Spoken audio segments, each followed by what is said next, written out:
Thank you, Akshay. Good evening, everyone. Apologies for the slight delay, and thanks for joining us today on the Q2 FY2024 earnings conference call of E-Mudhra Limited. On behalf of IIFL Institutional Equities, I would like to thank the management of E-Mudhra for giving us the opportunity to host this call. Today we have with us on the call Mr. Venkatraman Srinivasan, Executive Chairman, and Mr. Saji Louis, Chief Financial Officer. I will hand it over to Mr. Srinivasan to give the opening remarks and take the proceedings forward. Thank you, and over to you, sir. Thank you, Saurav. Thank you very much. A warm welcome to our Q2 FY2024 earnings conference call. I am delighted to address you today and share our first quarter results. I am delighted to announce that we have delivered outstanding performance marked by substantial growth in all pivotal metrics. Our revenue surged by an impressive 61.5% on a year-on-year basis, accompanied by remarkable growth in EBITDA and PAT registering 23.9% and 13.9% respectively. In the second quarter, our broad range of successful deal acquisitions in numerous markets, including both developed and emerging ones, has resulted in our continued growth in international markets. To sustain this growth, we have further strengthened our local support team to cater to the US market and also in the Middle East and other markets. Our business in India continues to experience sustained momentum, largely driven by the government's Digital India initiative, resulting in E-Mudhra securing significant successes in various sectors, including e-government, e-sign, and e-stamping use cases within the banking and financial services industry. We also have secured notable deals across the healthcare, manufacturing, automotive, and other industries. Our integrated certificate lifecycle management solution is gaining significant traction with successful implementation in the banking and stock exchange sectors. In the trust service domain, our direct-to-consumer business is on a growth trajectory with stable pricing. Then we continued investment in R&D across our diverse range of product offerings, notably in our zero trust and paperless transformation solutions. In the realm of certificate lifecycle management, we are actively expanding our repertoire of connectors to facilitate seamless automated certificate provisioning. We have also introduced advanced key management capabilities to bolster data encryption applications. Our identity and access management solution, E-MOS, is currently undergoing substantial enhancements to bolster its support for governance and authorization functions, business process model and notation-based workflow approvals, and connectors to facilitate seamless integration with leading platforms, further streamlining centralized access management. We are upgrading our M-Signer product to address localization needs of the emerging markets like e-stamping, integrations for digital lending, and connectors to seamlessly integrate with multiple ERP, HRMS, and other platforms. In summary, we remain optimistic about growth prospects in the global markets and also in the Indian market for both our cyber security and paperless transformation business segments. We are committed to judiciously investing in R&D and also in our sales teams to actively pursue these opportunities.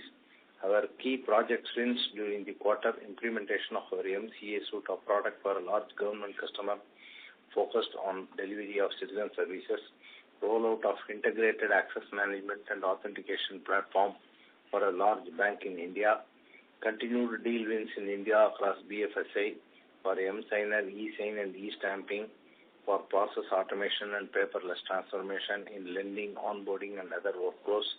This also includes the first of its kind rollout of integrated customer onboarding in capital markets using DDPA instructions. Consulting engagement for establishment of digital signature infrastructure in a progressive country in Africa. Other business highlights: certification of M-Signer for S4HANA as a co-innovation partner with options for easy signing of documents such as invoices, offer letters, etc. originating in SAP systems. Preliminary R&D in the areas of post-quantum cryptography, mobile PKI, and associated integration mechanisms as it relates to E-Mudhra suite of offerings. Revamp of our corporate website focusing on positioning zero trust using infrastructure. So these are the various developments. Now I request Mr. Saji Louis to take us through the financial performance of the company. during the quarter. Thank you, Chairman. Good afternoon, everyone. I hope you are all doing well. Let me begin by sharing the headline numbers for Q2 FY 2024. Continuing with our growth momentum of Q1 FY24, we are happy to report revenue from operations of rupees 963 million, a year-over-year growth of 64.6%. The increase was majorly led by the enterprise solutions segment, which registered a revenue of rupees 645 million, a year-over-year growth of 76.5%. The trust services registered a revenue of rupees 318 million, a growth of 9% year-over-year, but a sequential growth of 14%. Our H1 FY23 operational revenue was rupees 1,760 million, a year-over-year growth of 59%. Our EBITDA for the quarter was rupees 287 million, up 23.9% year-over-year, and the margin was 29.6%. The growth and margin improvement were driven by a higher contribution from the enterprise solutions business and internal operational efficiencies. We registered a net profit of rupees 188 million, up 13.9 YOY with margins of 19.4%. Our H1 FY23 EBITDA and net profit were at rupees 531 million with a margin of 30.1% and rupees 351 million with a margin of 19.8% respectively. As part of our overarching strategy, we remain dedicated to delivering added value to our stakeholders. Our primary emphasis is on establishing new strategic milestones and broadening our client base, consequently enhancing our market presence. We extend our gratitude and look forward to addressing any inquiries you may have regarding our recent company performance. Please feel free to ask any questions you may have. Yeah, now we can go to question and answers. Thank you very much. We will now begin the question and answer session. Anyone who wishes to ask a question may press star and 1 on their touchtone telephone. If you wish to remove yourself from the question queue, you may press star and 2. Participants are requested to use handset while asking a question. Ladies and gentlemen, we'll wait for a moment while the question queue assembles.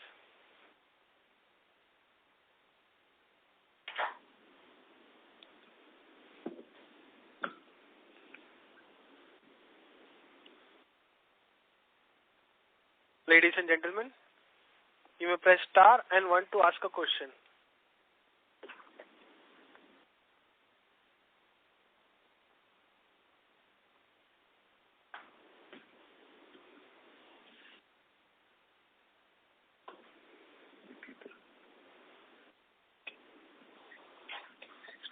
The first question is from the line of Parikshit Kabra from PKD Advisor. Please go ahead. Hi, Mr. Srinivasan. Congratulations on your revenue results. Just wanted to understand a little bit on the numbers on the profit on the expense side. There is also a line unallocated corporate expense, which is around 30 crores this year as this quarter, as opposed to the same quarter last year was about 16 crores. This is, I understand, is on top of probably the sales expense that you're building up for your international business. So just trying to understand why this number has increased. You are referring to the segmented result, is it? Yes, that's right. Allocated corporate.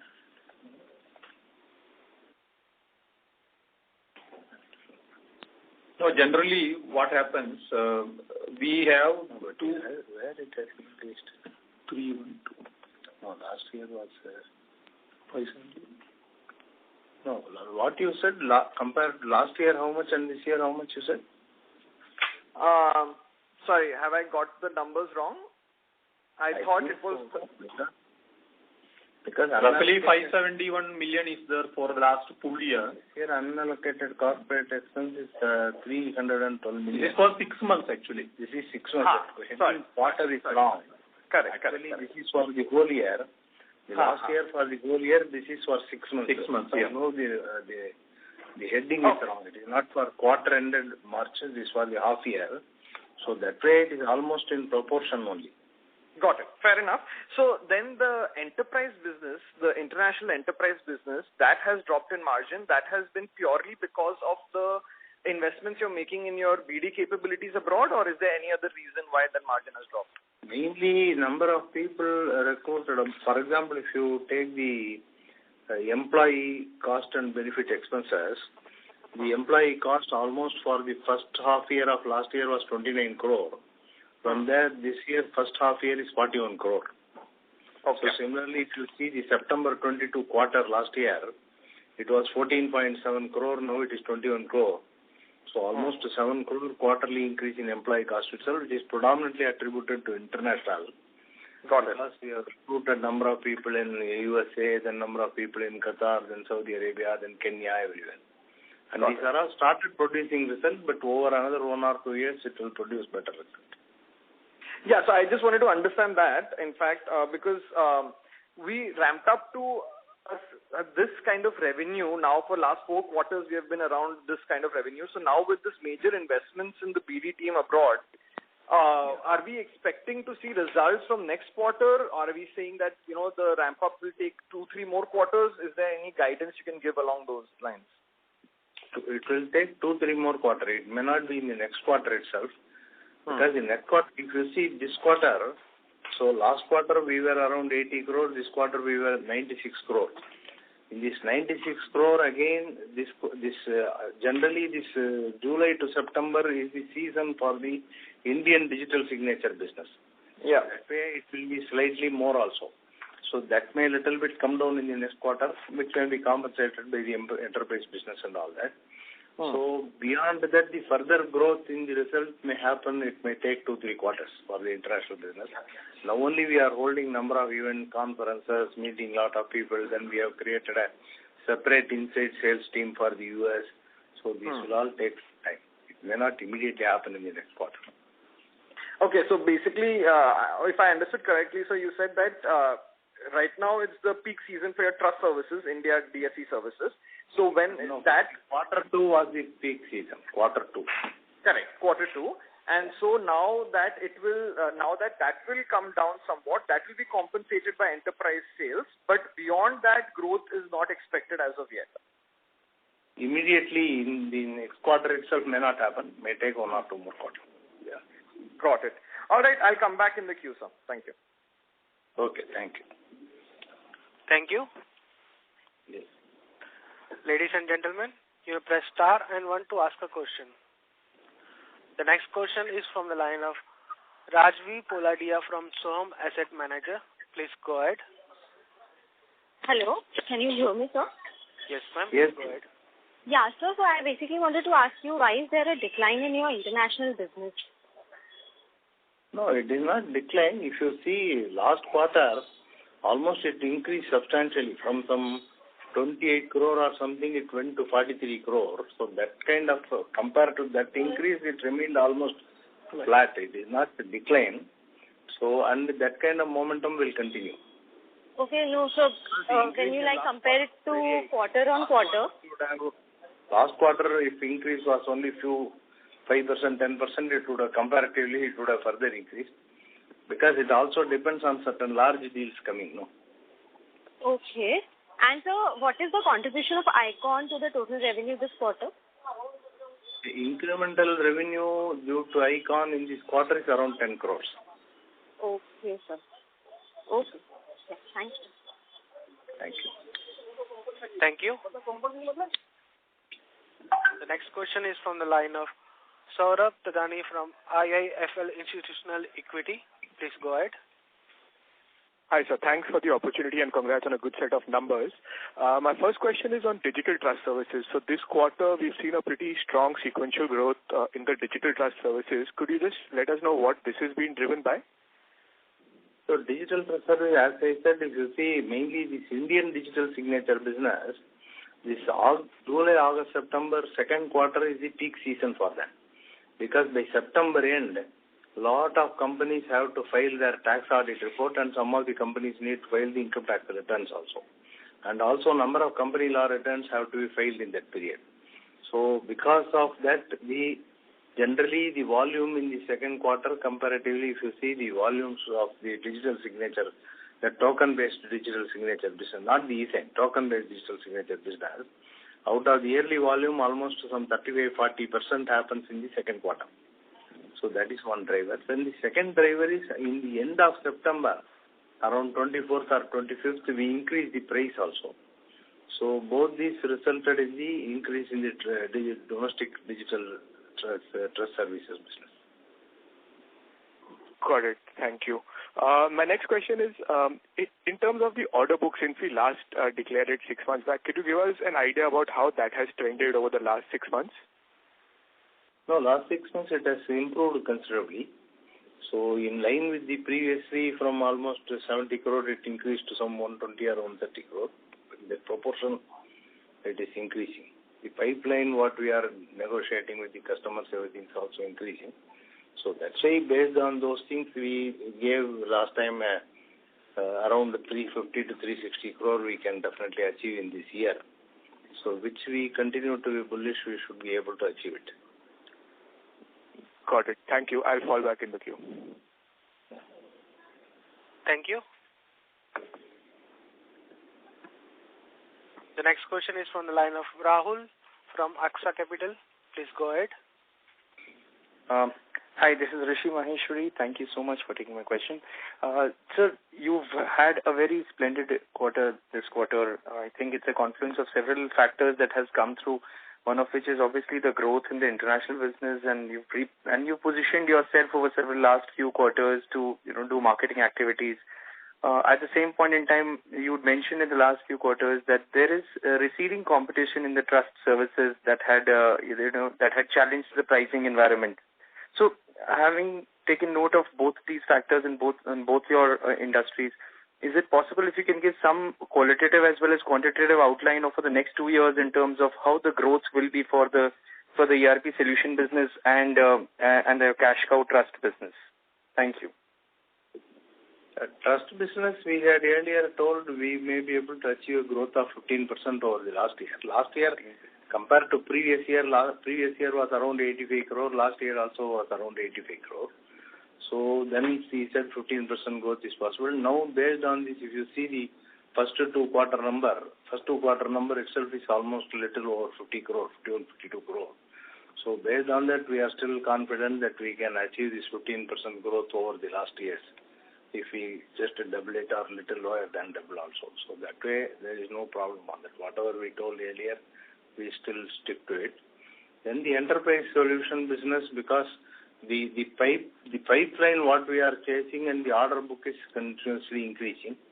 So that is what is giving us the confidence of achieving this whatever number we had with the last time and all what we had told around this 360 crore kind of number for the whole year. That also we are confident. Next year we are still working towards the further enhancement in the pipeline and further enhancement in the pending order book position. So based on that and the other market research agencies and all of them are projecting for our industry around 30% growth rate. Maybe if not 30%, at least little over 20% or something should be possible, but it is too early to say because still we don't have what will be the pipeline at the end of March and what will be the order book at the end of March and all that. Sure, sir. So if you can give us some qualitative insight also in terms of the number of new logos that you've added and any specific geography. You last time mentioned in your call that you were looking at US as a favorable geography where you have beefed up your the relationship management strength, the sales and marketing team strength. So if you can help us explain, any specific geographies, any specific industry verticals that you are more integrated, more actively looking at. Africa is picking up. In Africa, we have won some 2 large orders, and then now several countries are looking up, setting the route certifying authority and the digital transformation and all that. So that is one area which can give good revenue. In the Middle East, all the banks, if you see UAE, all major banks we are working, and every bank is going for additional orders. So that's why if you see the number of today, because we already have 900 customers, the number of additional customer is less, but the revenues from the existing customer, additional revenue from existing customer is good. So that is one thing which is improving. Then in the US geography, we have put the senior people. Now we have started getting the contact of several companies and all that. But the US expansion, it may take some 1 or 2 years to really get to some position. But still, we are doing a good business. Almost we may do some 60-70 crore business in the US. So which will be possible because our acquisition is also there and all that. So, but to deeply penetrate, it may take a little more time. Sure, sir, I get that. And from a pricing perspective, is there any, given the kind of, we've seen the other IT companies, though they're not in the same nature of the business that you're doing. However, since we've seen a lot of slowdown issues, there has been issues related to pricing as well. Volumes has been cut for all of them. Have you also seen similar nature of slowdown in conversations that you're having with your existing clients or with the future clients? No, our product pricing, there is no standard pricing. It all depends on what customer want, how large a customer organization, and those kind of things. And our industry, number of players are also not there. They are very limited particularly in this certifying authority solution, and also this cyber security solution and the CLM, certificate life cycle management solution and all that. And purely they are all US vendors commanding very good price. So that way we are not seeing that kind of a big pricing pressure. In Indian trust service business, we saw pricing pressure. That's what last 2-3 quarters I explained, because the new competitors had come and then that's why the prices were low. Now gradually we are again trying to increase the price. So others are also a little bit following and increasing. So I feel over time the increased price could sustain. Sure, sir. Thank you so much for your help. Thank you. Thank you. A reminder to all the participants, you may press star and 1 to ask a question. The next question is from the line of Palak Shah from ITI Alternate Funds. Please go ahead. Hey, hi, sir. Thank you so much. I hope I'm audible. Yes. Yeah. So just a couple of questions. Firstly, given our size and the operating cost base that we're sitting on, what will be the incremental conversion from revenue to EBITDA, and what has this been historically? Yeah, this year, because our EBITDA is around 30%. So this year, the earlier EBITDA was much higher because our foreign geography costs and sales costs were lower. Now to drive the revenue in a big way, we have appointed a number of people abroad, number of consultants abroad and all that, so which is where the cost is increasing. So now it is a balance we are striking. So if we put too many people, the EBITDA can further go down compared to revenue, but revenue expansion could be better. But so we try to strive to maintain at this level by balancing the growth with the balancing in the increasing cost. So for this year, I feel we will be able to maintain the EBITDA at the current level of around 30%. Apologies, sir. I meant what would be the incremental revenue conversion to EBITDA level? Would it be like 50-60% going forward? That is very difficult to measure, because for that way we are not operating in a constant environment. We need to put, once you grow further, you have to put further people. So that way it cannot, what will be the incremental revenue EBITDA to cost, that way we do not measure, and it is impossible to measure also. Sure. So on the margin front, if you look at most of the operating leverage is actually getting negated by a faster jump in your other operating expenses. Can you please share what forms a part of these expenses, and can we see some bit of operating leverage going forward given that you have completed most of your international expansion? No, we have not completed. We are at the beginning. For example, okay. When I say America, we are at what level? Some $10 million, not even $10 million revenue, $8 million. If you see DigiCert, which is purely issuing a digital signature, they are at $850 million revenue. Then this workflow transformation solution. What is our revenue? Some $5 million, $7 million. what is the doctor saying, $2 billion. So we are in the beginning. So in the beginning, I'm trying to expand. So when I'm trying to expand, I have to put the people also to expand. So that's why I don't think it will immediately result in any operating leverage by which EBITDA can go beyond 30%. So if you are able to maintain the EBITDA at 30%, I think it is good with the growth. All right. So just some clarification on this. When I say the operating expense, I mean the X of employee and the other operating expense, which include rents, which is the majority of part of the fixed cost that you're bearing right now. And my assumption was operating expense is more variable, but it still would have seen some operating leverage given that you have seen almost 60% jump. That is if you are saying direct cost which is attributable to revenue, that mix also, the gross margin is reducing because there is a service mix also. Purely when you supply product and don't take up any service business, that is different. But today we are also, because ICON is a service business, then we are also bidding for a lot of service business. And also earlier we were bidding only for software product, but now a lot of government projects where some portion of hardware is also there, that's also we are bidding. So hardware, we may not get more than 15% margin or 10% margin sometimes. So that way the gross profit, the direct operating cost also is increasing.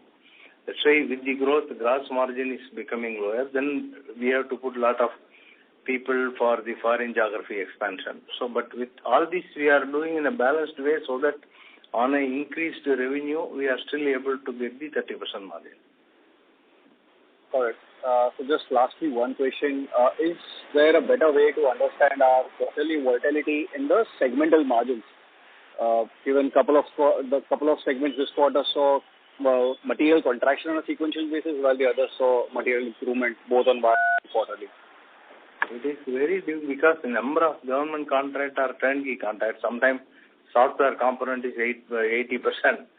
Hardware component is 20%. Sometimes software, but they want us to take a turnkey contract only. Software component is less and hardware component is more. So, and some hardware profitability is higher, some hardware profitability is lower. So that way, segment wise, because each contract wise and each bill wise, the margins are different. So grouping it together in certain way is becoming very difficult.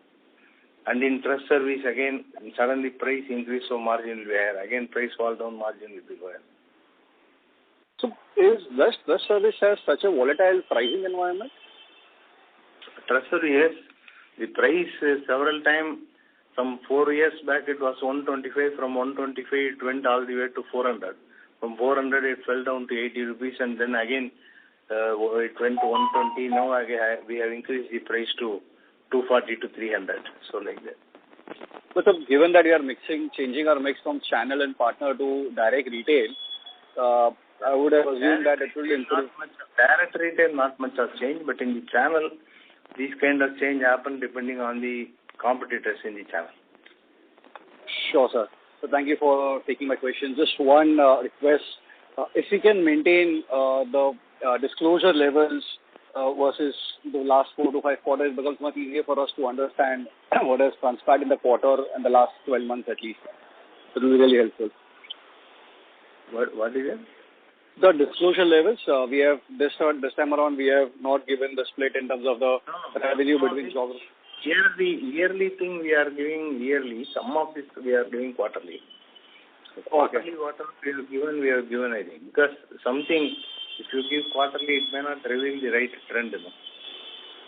Got it. Sure, sir. Thank you so much for taking my questions and wish you a very happy Diwali. Right. Thank you. Thank you. Thank you. The next question is from the line of Saurabh Tadani from IIFL Institutional Equity. Please go ahead. Thank you for the follow-up opportunity. So can you talk about how our integration with ICON Tech Services has progressed? Any initial success that we have seen in terms of cross-selling our services to ICON Tech Services clients or vice versa?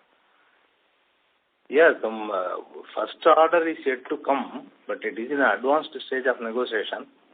So mostly in this quarter it will come, but another 4 or 5 discussions are happening.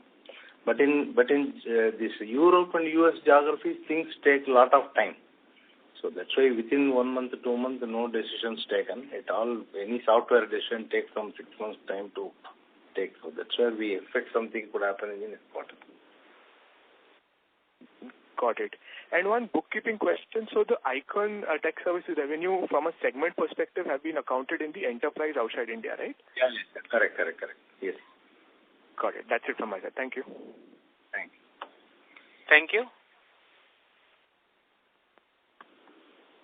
Ladies and gentlemen, you may press star and 1 to ask a question.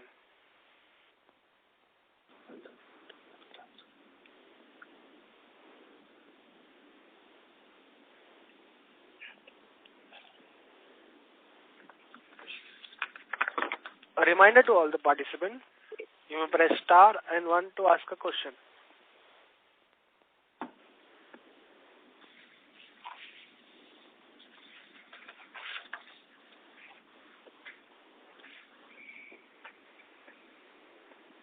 Ladies and gentlemen, you may press star and 1 to ask a question. No, if there are no questions, then we can conclude also. Okay.